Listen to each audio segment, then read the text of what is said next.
Alors les deux enfants, ils étaient alignés juste en bas où où il y a un monsieur au pantalon noir. Hein. Ouais. Ça, c'est le petit jeune d'origine africaine. Le petit maghrébin, il est un peu plus loin. Mais ils avaient les deux têtes côte à côte. La bécane était ici. Et que la police après l'a ramené. Un agent de police l'a ramené pour remettre un peu plus loin. Vous l'avez vu le tirer? Je veux dire. Et le chauffeur, c'est-à-dire le chauffeur qui boitait, moi je pense que c'est le chauffeur parce qu'il a pris un coup. Il a l'air assez jeune, il a marché. En me croisant ici, il m'a demandé d'appeler du secours. De faire quelque chose parce que. Et c'est là que j'ai aperçu qu'il y a deux de ses deux collègues qui s'attendent à faire des massages. Et ma cousine qui était dessus, hein, en train de me faire des. On appelle ça les. Massage cardiaque? Massage cardiaque. Quand je me suis approché, ma cousine il est venue vers moi, il m'a attrapé, il m'a dit Robert, laisse tomber, ils sont morts, ils sont décédés tous les deux. Après, il y avait des jeunes qui sont arrivés, tous les jeunes que je connais, ils sont tous montés. Quand ils ont vu, ils ont reconnu deux jeunes, dont un qui est stagiaire ici à la boulangerie, ils ont commencé à pleurer, crier, tout ça et tout. Deux agents de police sont arrivés, ils sont garés là-bas. Je crois deux voitures de police, ils sont tous venus ici, on a fait un barricade, les jeunes commencent à se citer. Et c'est là, à partir, ça veut dire 3-4 minutes après, on n'a plus vu les policiers qui ils sont partis en fait. Hein. Là, on a laissé les deux corps comme ça, et c'est les pompiers qui s'en occupaient jusqu'à la fin. D'accord. Voilà. Alors, je vous explique. Le choc, ça s'est passé, vous voyez où il y a la voiture? Ouais. Là. C'est là-bas. Vous calculez la distance, il y a combien?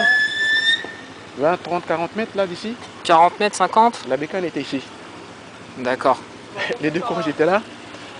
Donc si c'est une patrouille de routine, c'est-à-dire 30 km/h ou 40 km/h, comme dit le ministre de l'Intérieur, Mme Aliomari, ou le préfet, c'est impossible qu'on peut retrouver des corps ici. Certes, c'est une priorité à droite là-bas, vous allez voir. Les deux jeunes ne doivent peut-être pas respecter la priorité à droite, mais la police, quand ils viennent là-haut, il y a une aussi priorité à droite qu'ils doivent respecter de ce côté-là. Moi, je pense que quand ils ont vu les deux jeunes et qu'ils n'arrivent pas à les appréhender depuis le matin, ils ont forcé sur eux pour les faire tomber de leur bécane. On appelle ça le coup de pare-choc, pour les faire tomber parce que c'est des bécanes de crosse. Sur un trottoir, ils peuvent aller partout. Moi, je pense qu'ils ont voulu le faire tomber en ne pensant pas qu'ils allaient commettre un drame, tout simplement. Et que le petit jeune policier qui conduit la voiture n'a pas pu maîtriser le véhicule. Il est venu trop vite, à une allure, je ne sais pas, largement au-dessus de 50 ou 60 km/h pour le percevoir. Parce que vous verrez l'état de la voiture, c'est impossible. Comme ils disent les gens, qui roulaient à une vitesse moindre, comme ça, à 30 km/h, une patrouille normale. Hein, et puis que c'était un accident normal, ils sont tombés face à face, comme ça. Hein, et puis là, bon, vous voyez ici, c'était ici qu'était la bécane. Et je viens policier retourner la bécane, retourner ici la bécane, comme ça, soit la ramenant, ou soit, mais la retourner la bécane, peut-être pour le rapprocher, ou pour pas montrer là où il y a l'impact. Parce que la bécane a été prise sur le côté. D'accord. Sur le côté, c'est pas sur, c'est au milieu.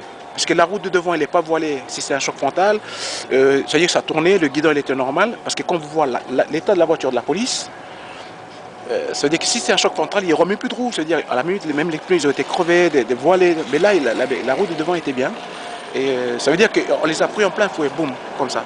Soit c'est eux, peut-être les jeunes, ils n'ont pas respecté, c'est vrai, la priorité à droite. Mais eux aussi, ils roulaient une allure excessivement très vite. Très vite. D'accord. Et tout ce que vous m'avez dit, vous l'avez dit à TF1 et... Tout le monde, tous les journalistes. Sauf que certains journalistes pas ce qu'ils ont envie de dire, voilà, aussi bien LCI que les autres, je sais pas, mais bon. Certains journalistes passent ce que leur rédacteur en chef sûrement leur dit de passer. Voilà. Malheureusement. Donc, même hier, avant que des polices fassent son enquête, ce matin, déjà, on entendait dire que c'est la faute, que c'est pas la faute de la police, mais c'est la faute des jeunes qui ont coupé la priorité, qui roulaient vite. Et que c'est une moto qui roule à maximum 60 km/h. À deux, il faut le remettre à 40 km/h. Vous voyez, je veux dire, c'est... Voilà, je veux dire, lequel des deux qui roulait très vite, voilà. D'accord. Merci beaucoup, monsieur. Je peux prendre votre nom? Vous habitez ici? Moi, j'ai grandi à Toulouse.